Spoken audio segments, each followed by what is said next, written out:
किसी भी प्लांट के ऊपर डिजीज 3 तरीकों से आती है।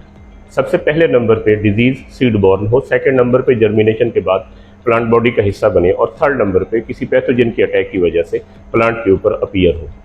इस चीज़ को श्योर करने के लिए कि किसान के पास जो सीड पहुंच रहा है वो सीड बॉर्न डिजीजेस से फ्री है, इसके लिए ब्लॉटर टेस्ट किया जाता है।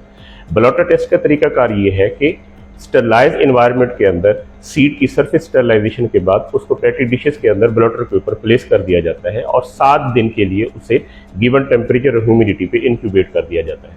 7 दिन के अंदर ये चीज़ एस्टेब्लिश हो जाती है कि सीड डिजीज फ्री है या नहीं। इसका बुनियादी मकसद ये है कि जो सीड किसान के पास पहुंचे वो तमाम किस्म की सीड बॉर्न डिजीज से फ्री हो, ताकि किसान को उससे फ़ायदा हो सके। GGAS हाईटेक लैब को ये एजाज़ हासिल है कि जितनी भी बेसिक सीड टेस्टिंग है including blotter test commercial level के ऊपर किए जा रही हैं, ताकि हमारे किसान के पास जो सीड पहुंचे वो सेहत के एतबार से तमाम मियारी उसूलों पर पूरा उतरता हो। GGAS hitech lab, where seed spark solutions.